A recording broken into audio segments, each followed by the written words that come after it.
Just in case you hadn't noticed, the vast majority of articles written on the subject of training consist of little more than a series of arbitrary, biblical-like commandments.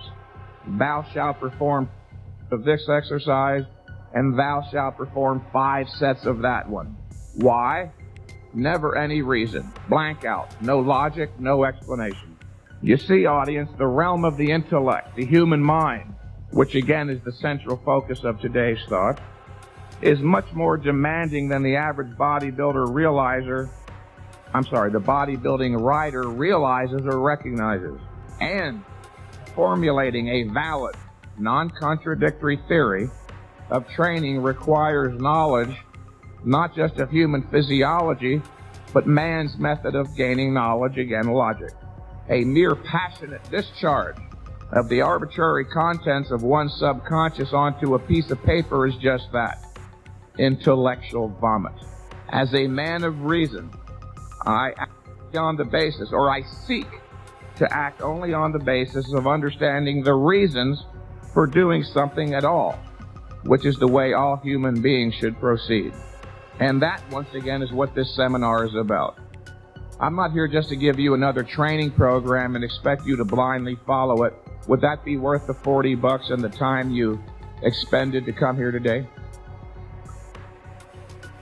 This seminar is about a reasoned, principled, logical approach to the subject of productive bodybuilding exercise. One that can be understood by anyone, everyone willing to exercise the required mental effort.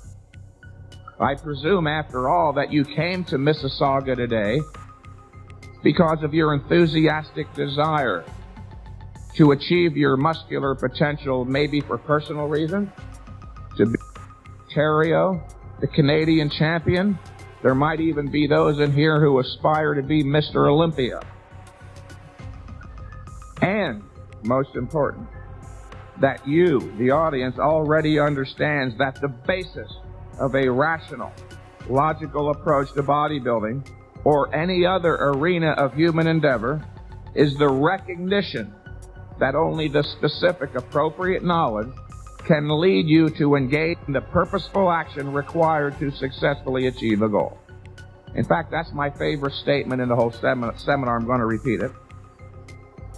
The basis of a rational, intelligent, logical approach to exercise or any other arena of human endeavor is the recognition that only the specific, appropriate knowledge can lead you to engage in the appropriate action required to achieve a goal. We all kind of sort of know that on some level of awareness, but if you don't explicitly state it periodically, it kind of loses impact in your own thinking. You're here to gain specific knowledge. Likewise, there is and can be only one valid theory of productive bodybuilding exercise, and it just so happens to be the theory of high-intensity training. The science of exercise, ladies and gentlemen, like the science of medicine, is based on an understanding of the principles of human physiology with a capital H. That means they apply to everybody, after all, which of course are universal. That is, applicable to all human beings. If every human being's cells, muscles, and were constituted and functioned differently, medical science couldn't exist as a viable discipline. Doctors couldn't make diagnoses, perform surgeries, or dispense medicines.